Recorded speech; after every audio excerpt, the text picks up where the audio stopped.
అమ్మేసినవి తినకండి, బొమ్మేసినవి తాగకండి, బొమ్మేసినవి కొనకండి. దేవీ దేవతలకి కేవలం హిందువుల దగ్గర కొన్నవి మాత్రమే, చేసినవి మాత్రమే పెట్టండి. Saffron turtle.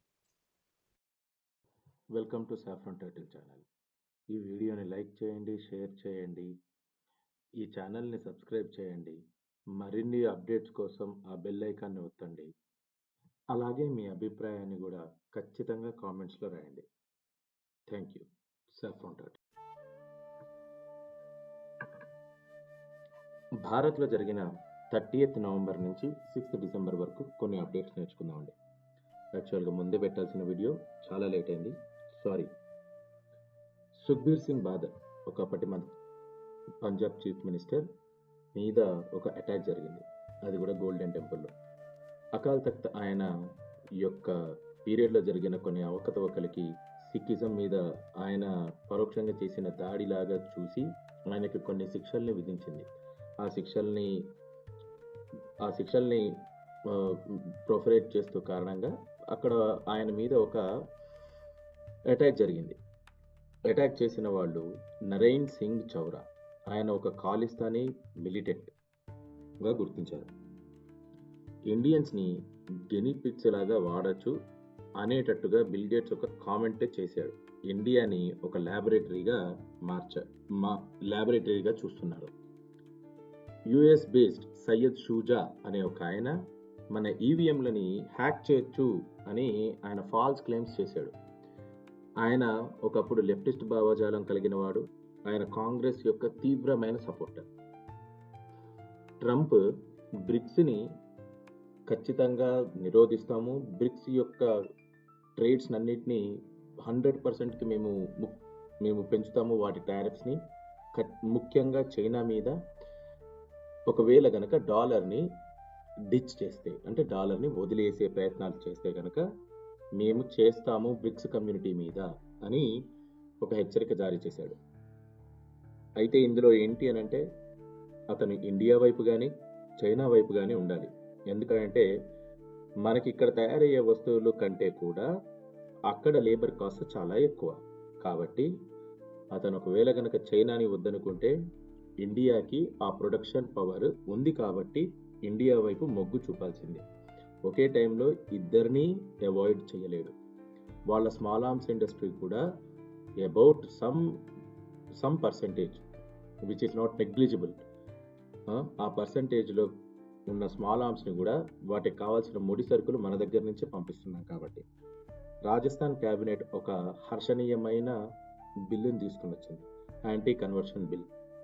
సో ఆ బిల్లు ప్రకారంగా 1 నుంచి 5 సంవత్సరాల వరకు జైలు శిక్ష పడొచ్చు ఒకవేళ గనక ఫోర్స్డ్ కన్వర్షన్స్ చేస్తే. చైనా వాళ్ళ యూనివర్సిటీస్లో లవ్ ఎడ్యుకేషన్ గురించి చెప్పమని చెప్తున్నారు. చైనా యువతకి యూనివర్సిటీస్లో లవ్ గురించి, మ్యారేజ్ గురించి, ఫెర్టిలిటీ గురించి, ఫ్యామిలీ గురించి ఒక పాజిటివ్ అవుట్లుక్ ఉండేటట్లుగా చెయ్యాలి అని చైనా యూనివర్సిటీలకి సలహాలు పంపించింది. ఇలాంటిదే హిందువులకు కూడా 3 కంటే ఎక్కువ పిల్లల్ని కన్న వాళ్ళకి ఇన్సెంటివ్స్ ఇయ్యాల్సిందిగా భారత ప్రభుత్వాన్ని నేను కోరుకుంటున్నాను. బంగ్లాదేశ్లో ఇటీవల జరిగిన కొన్ని విషయాలను తెలుసుకుందాం. అయితే జర్నలిస్ట్ మున్ని సాహా అనే ఆమెని ఒక మాబ్ ఎక్యూజ్ చేసింది. ఏమని అనంటే, ఇండియా ఎజెండా తోటి ఈ జర్నలిస్ట్ ప్రవర్తిస్తుంది అనే ఒక తప్పుడు వ్యాఖ్యానాన్ని ప్రయోగిస్తూ తనని నడి రోడ్డులో ఆపి జులుం చేయడం కానీ చేసింది. ఇండియన్ టూరిస్ట్ సయ్యన్ ఘోష్ బంగ్లాదేశ్లో తన యొక్క ఫ్రెండ్ని కలవడానికని వెళ్తే ఆయన మీద కూడా ఇంకొక మాబ్ వచ్చి, నువ్వు ఒక హిందూవి కాబట్టి నీకు ఇక్కడ స్థానం లేదు, నువ్వు నీ ఫ్రెండ్ని కలవాల్సిన అవసరం లేదు అని చాలా భయంకరంగా ఆయన్ని కొట్టారు. కొట్టిన తర్వాత ఆయన పర్సుని లాక్కున్నారు, ఆయన దగ్గర డబ్బుల్ని కూడా తీసేసుకున్నారు. తర్వాత బంగ్లాదేశ్ అడానీ పవర్లో సగమే కొంటాము, అంతకంటే ఎక్కువ కొనము అని అంటుంది. మొత్తానికే కొనకండి. కానీ బంగ్లాదేశ్ ఇప్పటికీ అదానికి ఇవ్వాల్సిన డబ్బులు మాత్రం తిరిగి ఇవ్వలేదు. బెదిరిస్తున్నారు కానీ పైసలు మాత్రం ఇవ్వట్లేదు. సో బంగ్లాదేశ్ ప్రభుత్వం పాకిస్తాన్ లా తయారవ్వడానికి అన్ని రకాలుగా సిద్ధంగా ఉంది. బంగ్లాదేశ్ అన్ని రకాల పాస్పోర్ట్స్ ఫ్రమ్ వీసాస్ ఫ్రమ్ పాకిస్తానీస్ని విరివిగా ఇచ్చేయచ్చు పాకిస్తానీ వాళ్ళకి అన్నట్టుగా ఒక మూవ్ని తీసుకొని వచ్చారు.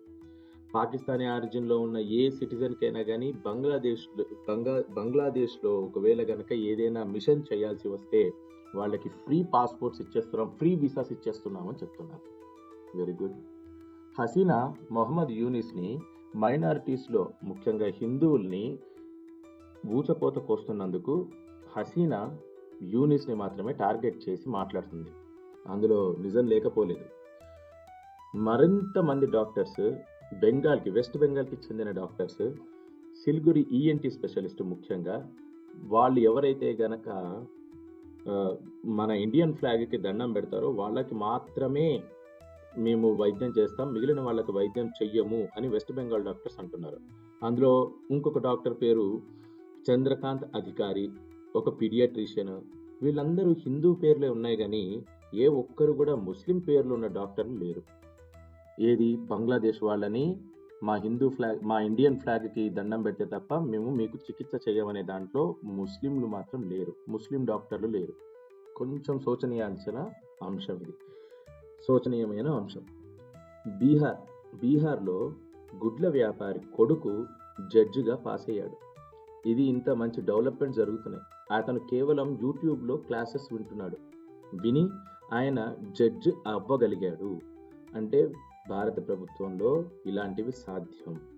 ఒకళ్ళు టెర్రరిస్ట్ గానో ఇంకొక దానిలాగానో మారడానికి కారణం వాళ్ళంతటా వాళ్ళు మారడమే.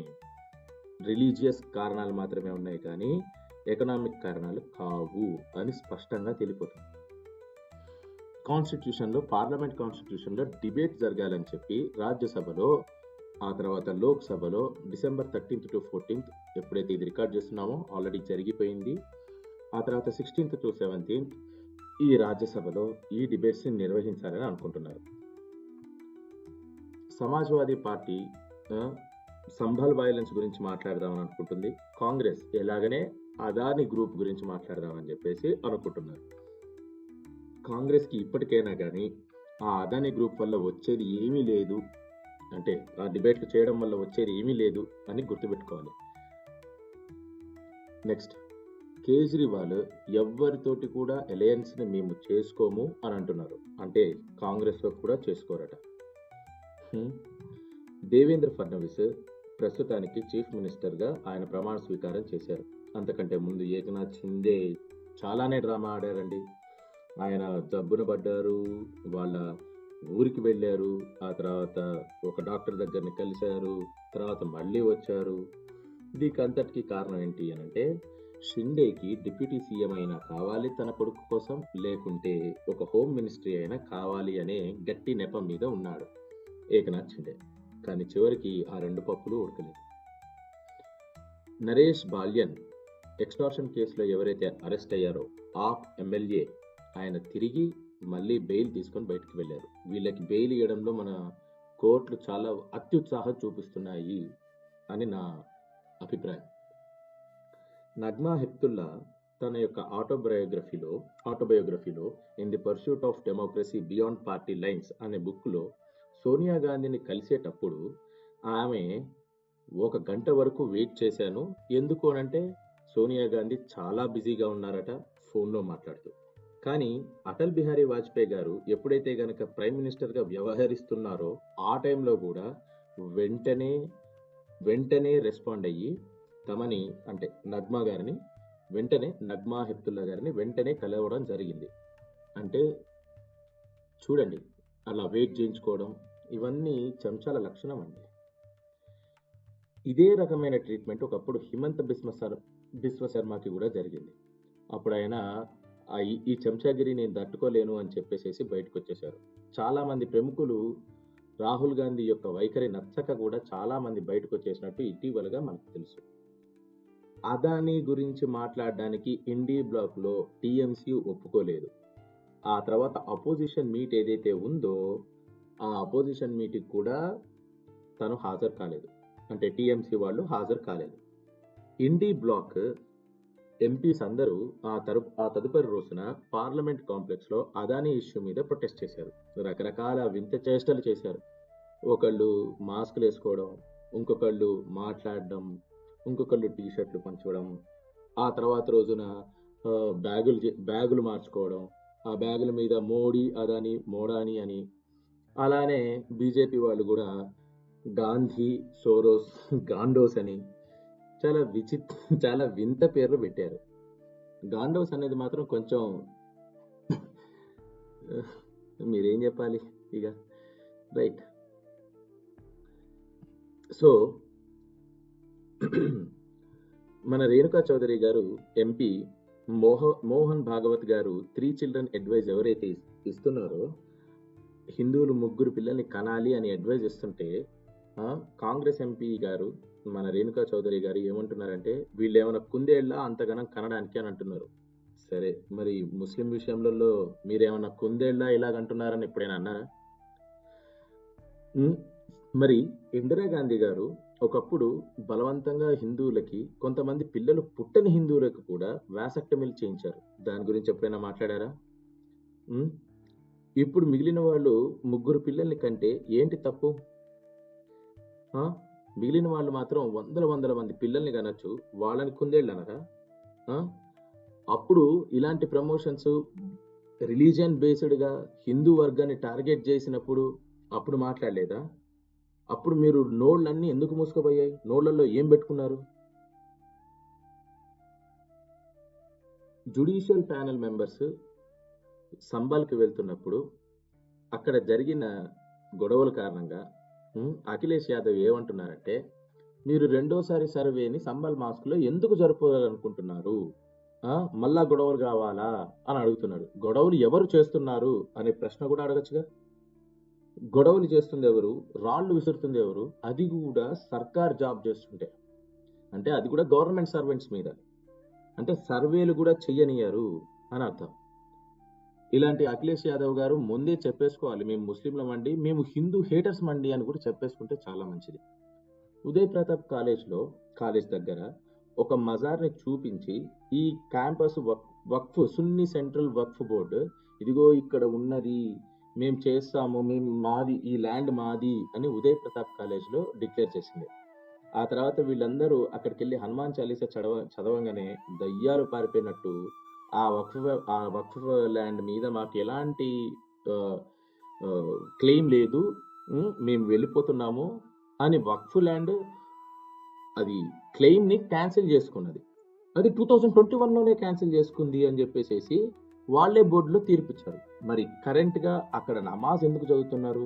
ఇంకా అక్కడ మాస్క్ ఎందుకుంది? అంటే హనుమాన్ చాలీసా చదవడం వల్ల దయ్యాలు పారిపోతాయి అన్నమాట అని విన్నాము, ఇప్పుడు చూస్తున్నామేమో. షిమ్లాలో ఇల్లీగల్గా సంజోలి మాస్క్ 3 ఫ్లోర్లు కట్టారు. అయితే ఆ ఆర్డర్ని మీరు కాసేపు ఆపండి, మీరు కొన్ని రోజులు ఆపండి అని అంటున్నారు ఆ ముస్లిం ఆర్గనైజేషన్. అయితే ఆపేది లేదు, ఇది జరగాల్సిందే అని దాని పని, అది చట్టం తన పని తాను చేసుకోబోతుంది అన్నమాట. అయితే యూపీలో మౌల్వీ తన బ్రదర్, ఒక మైనర్ బ్రదర్, ఇద్దరు కలిసి ఒక మైనర్ అమ్మాయిని రేప్ చేయడానికి అని చెప్పేసి వాళ్ళిద్దరు కలిసి ఫిక్స్ అయ్యారు. అది బయటకు వచ్చింది, పోలీసులు వాళ్ళని అరెస్ట్ చేశారు. మీకు ప్లకార్డులు ఏమైనా కనబడుతున్నాయా? బాలీవుడ్ నుంచి కానీ, అదే ముస్లిం వుడ్డా, లేకపోతే టెర్రరిస్ట్ వుడ్డా, లేకపోతే యాంటీ హిందూ వుడ్డా, లేకుంటే రేపిస్ట్ వుడ్డా, ఏంటో పేర్లు అర్థం కావట్లేదు. లేకపోతే ఈ రేప్ ఏమైనా మీరేమైనా కేటగిరీస్ చేసుకుంటారా? ఇది హిందూ రేపు, ఇది సెక్యులర్ రేపు, ఇది ముస్లిం రేపు, అట్లా ఉంటాయా? అంటే హిందూ రేపుకైతే, హిందూ ఒకవేళ కనుక రేప్ చేస్తే వాళ్ళని మేము ఖండిస్తాం. ఒకవేళ కనుక ఒక ముస్లిం రేప్ చేస్తే కనుక అది రేపు కాదు, అది ఏమీ కాదు, దానికి మేము సైలెంట్గా ఉంటాం అని చెప్పేసి ఏమన్నా ఈ టెర్రరిస్ట్ వుడ్ ఏమన్నా అనుకుంటుందా? Who knows. కాబట్టి సినిమాలు బాయ్కాట్ చేయడంలో తప్పలేదండి, ఇంకా ఎక్కువగా బాయ్కాట్ చేయండి ప్లీజ్. అలానే 7 సివిలియన్స్ని చంపేసిన ఒక టెర్రరిస్ట్ని జేఎన్కే పోలీసులు, సెక్యూరిటీ ఫోర్సెస్ ఎన్కౌంటర్లో చంపేశారు. ఆయన చూడడానికి ఏమైనా టెర్రరిస్ట్ లాగా ఉన్నారా అండి? చూడ్డానికి ఈయన టెర్రరిస్ట్ లాగా ఉన్నాడా? లేడు కదా, నార్మల్గానే ఉన్నాడు కదా. అంటే అర్థం ఏంటి? నువ్వు ఇన్ని రోజులు ఒకే కంచం ఒకే మంచం అని అనుకుంటున్న వాళ్ళు కూడా ఏదో ఒక రోజు టెర్రరిస్ట్గా మారతారు, అందులో ఏ రకమైన డౌట్ లేదు. ఇది గుర్తుపెట్టుకోండి. అయితే అందరూ టెర్రరిస్ట్లా, అందరూ అట్లనేనా? పేలనంత వరకు టెర్రరిస్ట్ కాదు, పేల్చనంత వరకు టెర్రరిస్ట్ కాదు. పేలినా పేల్చినా టెర్రరిస్ట్, పేలినా పేల్చినా చెప్పడానికి నువ్వు ఉండవు. కాబట్టి జాగ్రత్త, ఓ సెక్యులర్ హిందూ జాగ్రత్త. ఆ తర్వాత ముస్లిం పెళ్లిలో 2.5 కోట్ల క్యాష్ని, ఆ తర్వాత 70 లక్షలు విలువ చేసే లగ్జరీ కార్ని, ఆ తర్వాత జూతా చురాయి అనే ఒక రిచువల్లో 11 లక్షలని గ్రూమ్ యొక్క సిస్టర్స్ డిమాండ్ చేస్తే వాళ్ళు ఇచ్చారు. వీళ్ళందరూ ఆ వీడియోని తీశారు. ఆ వీడియో తీసిన తర్వాత అది బయట పబ్లిష్ అయింది. మౌలానాకి కూడా పైసలు ఇచ్చారు, ఓ 11 లక్షలు. ఆ తర్వాత 8 లక్షలు ఒక లోకల్ మాస్క్కి కూడా డొనేట్ చేశారు. ఇంత బ్రైబరీ, ఇంత డౌరీ, ఇన్ని రకాలుగా కట్నాలు తీసుకోవడం అది ఇది ఉంది కదా ముస్లిం సమాజంలో. మరి ఇది మీరు ఫెమినిస్టులు, ఇది మీరు అవుట్రేజ్ లాగా కనిపించట్లేదా మీకు? ఆడ కూతుర్ని అమ్ముతున్నారు, కొంటున్నారు, ఆడ కూతుర్ల తండ్రుల్ని ఇది చేస్తున్నారు. దీని గురించి ఎందుకు మాట్లాడరు? అంటే డౌరీలో సమస్యలు కేవలం హిందువుల హిందువుల ఆడపిల్లలే పడుతున్నారా? వీళ్ళు పడట్లేదా? లేకపోతే ఇది కూడా ముస్లిం రేపు హిందూ రేపు లాగానే ఇది కూడా హిందూ డౌరీ ముస్లిం డౌరీ అని కూడా మీరు ఏమైనా పక్కన పెట్టారా? ఓకే, ఎనీవేస్, అత్యధికంగా ఇంట్రెస్టింగ్ థింగ్ ఏంటంటే మ్యారేజ్ మ్యారేజ్ మ్యారేజ్ అని అంటున్నారు, వెడ్డింగ్ వెడ్డింగ్ వెడ్డింగ్ అని అంటున్నారు కదా. అన్ని పాపులర్ వెబ్సైట్లో హిందూ సింబల్స్ని, హిందూ వెడ్డింగ్స్ని చూపించారండి, ముస్లిం వెడ్డింగ్స్ని కాదు. ఇది ఎంత దారుణమైన విషయం. అక్కడ చూపించాల్సింది ఒక ముస్లిం సింబల్ని, లేకుంటే ముస్లిం పద్ధతుల్లో ఎలా పెళ్లి చేసుకుంటున్నారని, హిందూ పద్ధతుల్లో ఎలా పెళ్లి చేసుకుంటున్నారని ఎలా చెప్తారు? ఎలా మీరు ఒక మీడియాగా మీరు తప్పు డైరెక్షన్లో ఎలా ప్రజల్ని పంపిస్తున్నారు? మీ మీద క్రెడిబిలిటీ తగ్గించాలండి. మీరు చాలా క్రెడిబిలిటీ ఎక్కువైపోయింది మీది. మా వాళ్ళకి సిగ్గుంటే బాబు, మిమ్మల్ని నమ్మకూడదని తెలుసుకోవాలి. టెర్రర్ కాన్విక్ట్ అని రాశారు, అసలు యాక్చువల్గా రాయాల్సింది టెర్రరిస్ట్ అని. టెర్రరిస్ట్ సుప్రీంకోర్టుని ఏమని అడుగుతున్నాడంటే, మీరు ఐసిస్ని టెర్రరిస్ట్ ఆర్గనైజేషన్ లాగా ఎలా గుర్తిస్తారు అని సుప్రీంకోర్టుని అడుగుతున్నారు. నన్ను అడిగితే అవును, అది ఇస్లామిక్ ఆర్గనైజేషన్, ఇస్లాంలోనే టెర్రరిజం ఉంది కాబట్టి, ఇస్లాంలో టెర్రరిజం ఒక పార్ట్ కాబట్టి, వాళ్ళు జన్నత్కి వెళ్ళే మార్గం ఇదొక్కటే కాబట్టి, షూర్గా జన్నత్ వెళ్ళే మార్గం ఇదొక్కటే కాబట్టి ఖచ్చితంగా మీరు దాన్ని ఇస్లామిక్ ఆర్గనైజేషన్ లాగా చూడాలి. మిగిలిన ఇస్లామిక్ ఆర్గనైజేషన్స్ కూడా ఇదే రకంగా పనిచేస్తాయని సుప్రీంకోర్టుకి కొంచెమైనా తెలివి ఉంటే ఆలోచించాలి. ఈయన పేరు సాక్విబ్ నచన్. ఈయనకు ఫైల్ చేశాడండి ప్లీని. ఈయన ఒక్క ఐసిస్ని మాత్రమే కాదు, చాలా టెర్రరిస్ట్ ఆర్గనైజేషన్స్ని కూడా ఇది టెర్రరిస్ట్ ఆర్గనైజేషన్స్ కావు అని సుప్రీంకోర్టుకి లేఖ పెట్టుకున్నాడు. సరే, మరి సుప్రీంకోర్టుకి ఏం చెప్పాలో తెలియకుండా దాన్ని క్వాష్ చేసింది. క్వాష్ చేసే ముందు ఏమైనా కామెంట్స్ కూడా ఇచ్చిండుంటే బాగుంటుండే. నెక్స్ట్, ఈ నచన్ అనే ఆయన ఒక బాంబ్ బ్లాస్ట్ కూడా లింక్ అయి ఉన్నాడండి. సంబల్లో జరిగిన ఇన్సిడెంట్లో పాకిస్తానీ మేడ్ క్యాట్రిడ్జెస్ దొరికినాయి. ఆ తర్వాత రాహుల్ గాంధీ ఈ విషయం బయటకు వచ్చిన తర్వాత కూడా మేము సంబల్కి పోతాము, సంబల్లో ఉన్న వాళ్ళని మేము పరిరక్షిస్తాము అని అంటున్నాడు. పార్లమెంట్లో ఇప్పుడు పార్లమెంట్ సెషన్స్ జరుగుతున్నాయి, మరి వాళ్ళకేం చెప్తావు? పార్లమెంట్కి పోకుండా ఇక్కడికి పోయి ఏం పీకుదామని, సారీ పీకుదాం అనే మాటని వెనక్కి తీసుకుంటున్నాను, ఏం చేద్దామని? బాబు, పార్లమెంట్లో సెషన్స్ జరుగుతున్నాయమ్మా, నువ్వు ఒక లీడర్ ఆఫ్ అపోజిషన్వి, ఎల్పివి, నువ్వు అక్కడికి పోయి ధర్నాలు చేయాలి కదా. నేను ఇటు సంబల్కి పోతా అని అనడం ఏంటి అసలు? సరే, పోనీయకుండా అడ్డుకున్నారు, అది వేరే విషయం. పోతాను అని అనడం ఏంటి? అంటే నీకు దేశ పురోగతి అసలు అవసరం లేదా? Welcome to saffron title channel. ఈ వీడియోని లైక్ చేయండి, షేర్ చేయండి, ఈ ఛానల్ని సబ్స్క్రైబ్ చేయండి. మరిన్ని అప్డేట్స్ కోసం ఆ బెల్ ఐకాన్ని ఒత్తండి. అలాగే మీ అభిప్రాయాన్ని కూడా ఖచ్చితంగా కామెంట్స్లో రాయండి. Thank you. సాఫ్రాన్ టాటా.